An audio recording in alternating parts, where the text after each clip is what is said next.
Welcome back. You're unusually early today, I said to my husband. Well, yeah. I bought sushi today.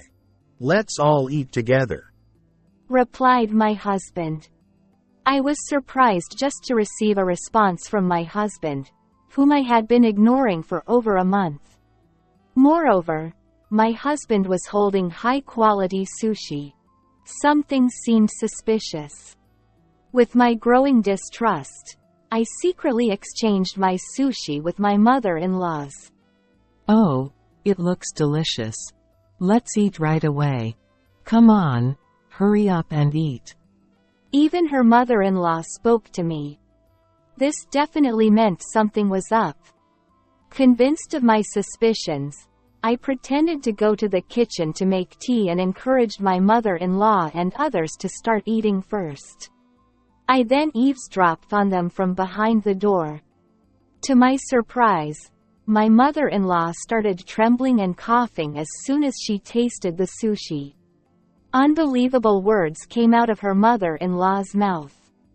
My name is Nancy, and I'm 29 years old. I got married to Jason about 6 months ago, whom I met through my father's introduction.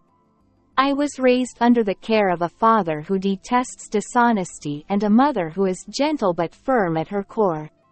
I'm someone who, depending on how you see it, could be said positively I'm diligent, or negatively I'm not able to resonate with others around me.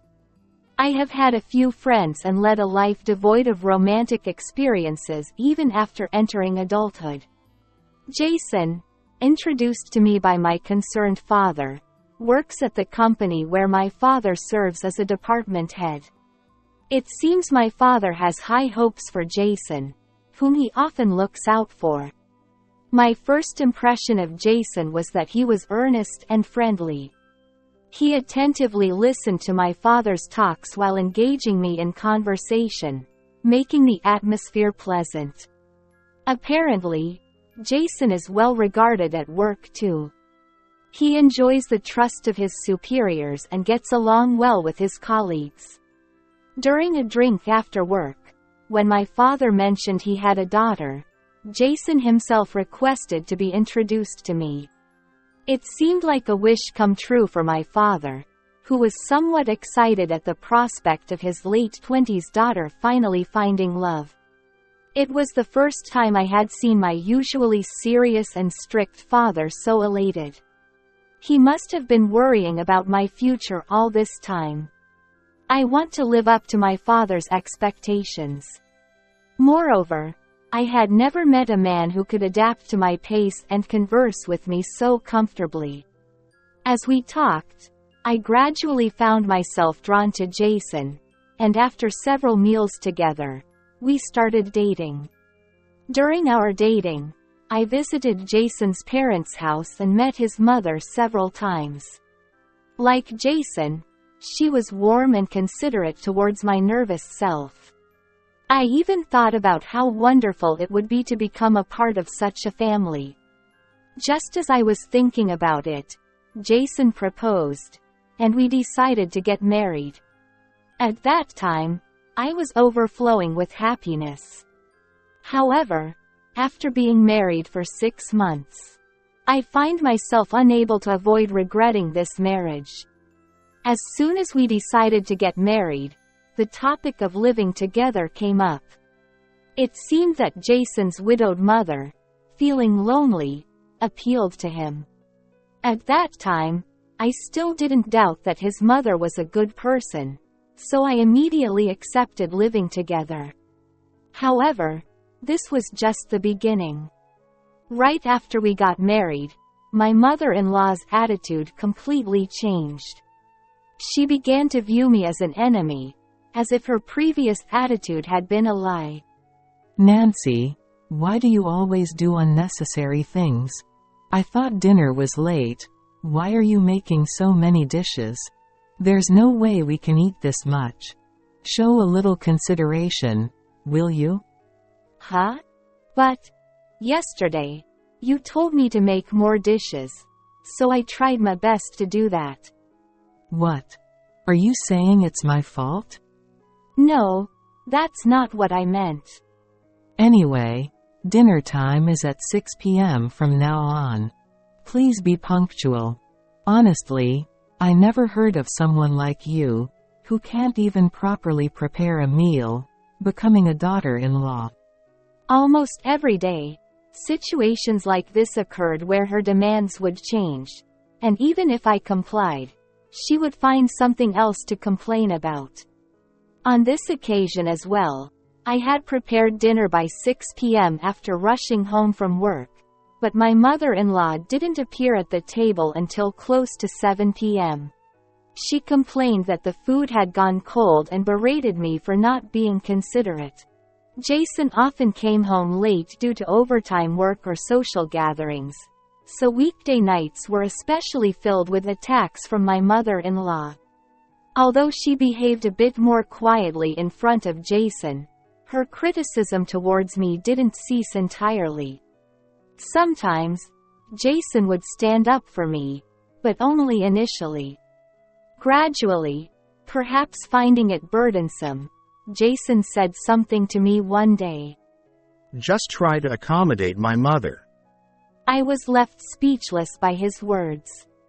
What more could I do? I had to suppress the urge to scream out my frustration. I want to accommodate your mother too. But her demands keep changing. Even if I try to adapt, it's impossible. You should be more flexible and adaptable. You're an adult. You should be able to handle that. He said, dismissing me coldly. The friendly and serious Jason I met was nowhere to be found anymore. The situation keeps getting worse. Jason has openly sided with his mother. He echoes her arguments and sneers at me. With Jason on her side, my mother-in-law looks at me triumphantly.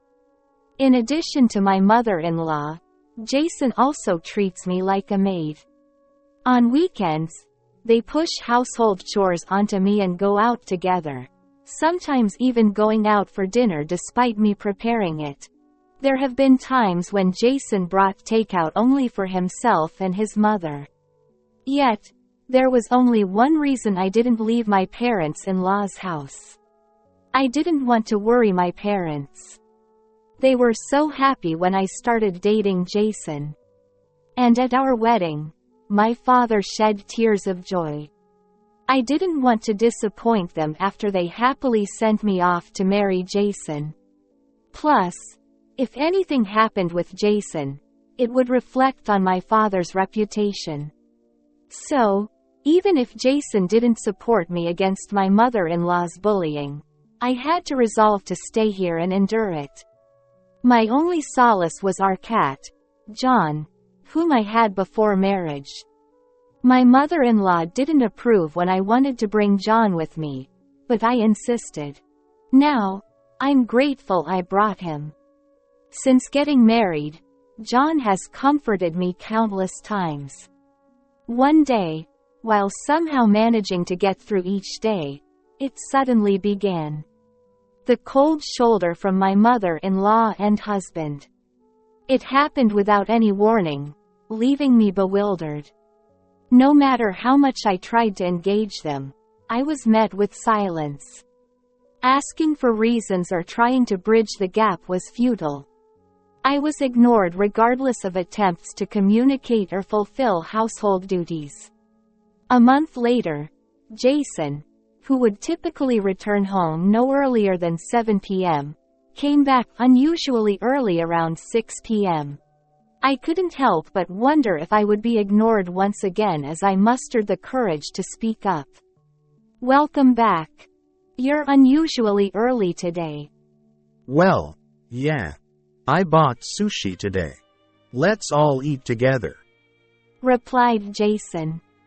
I was surprised just by receiving a response from Jason, whom I hadn't expected to reply at all. Moreover, Jason was holding high-quality sushi. Something seemed suspicious. Before I could feel happy about being acknowledged and the sushi being bought for me, I couldn't help but wonder what his intentions were. Furthermore, Jason placed my sushi on the table first. For the past few months, there hadn't been a single instance where Jason prioritized me over his mother. It was indeed suspicious. With my growing distrust, I secretly exchanged my sushi with my mother-in-law's. Oh, it looks delicious. Let's eat right away. Come on, Nancy, hurry up and eat. Even my mother-in-law spoke to me. This definitely meant something was up.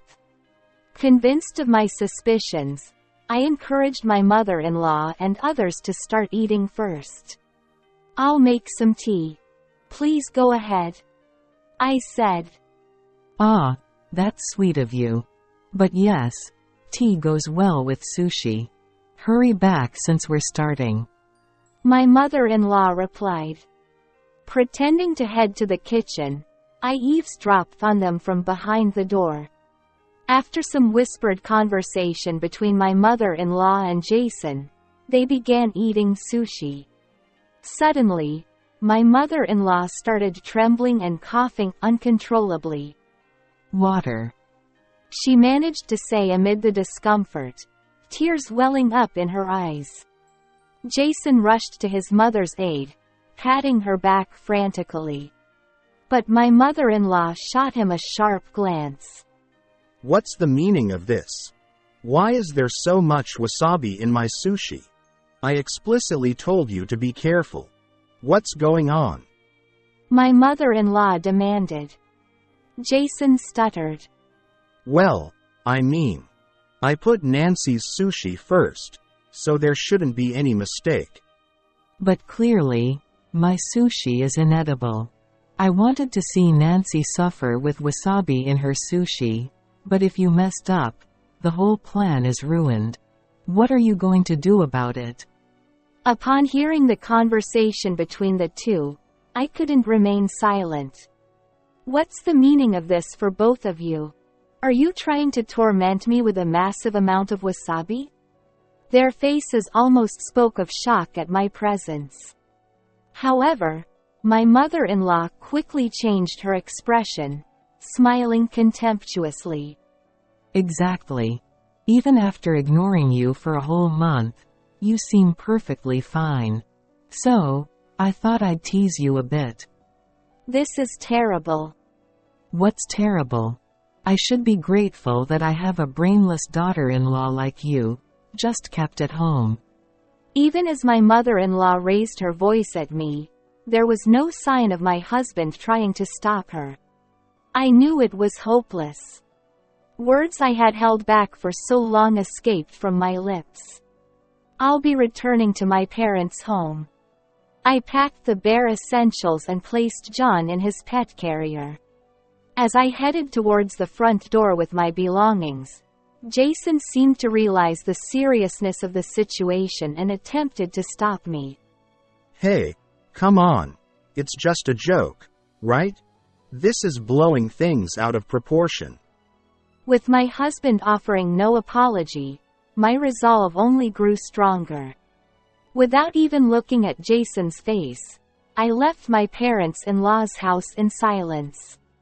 When I returned to my parents' home, it was my mother who welcomed me first. She looked momentarily surprised to see me suddenly return, but quickly ushered me inside. I won't force you to talk if you don't want to, but if you're willing, you can share with me. She placed her hand on my back as she spoke. I confessed everything, from enduring harassment from my mother-in-law since getting married, to my husband gradually siding with her, and now being treated like a servant. I recounted how, after enduring a month of silence, I was nearly forced to eat sushi with an excessive amount of wasabi. I apologized for ruining the joy of my return. Sorry, Mom, but I couldn't take it anymore. It's okay, dear. We want you to be happy. Your father and I don't want you to suffer just to stay with Jason. You've been so strong. My mother's words brought forth tears of relief after all the pent-up endurance. When my father returned from work, he listened to the situation from my mother and apologized to me. I'm sorry. It's my fault for introducing Nancy to Jason. I never imagined he would be like this. His regretful expression only added to the pain in my heart. Then, a call came through. It was Jason. The phone rang for a while, but I didn't pick up. I just stared at the screen, wondering when the call would end. Finally, it did. Then, a notification popped up from an app. It was from the pet monitor app I had installed for John. I had set it to remind me to refill John's water before bedtime so that I didn't forget to do it. Out of curiosity, I opened the app and pressed the button for live streaming. There, I saw my mother-in-law and husband. What should I do? Nancy isn't answering the phone. It's fine, just leave her be. She'll come back eventually.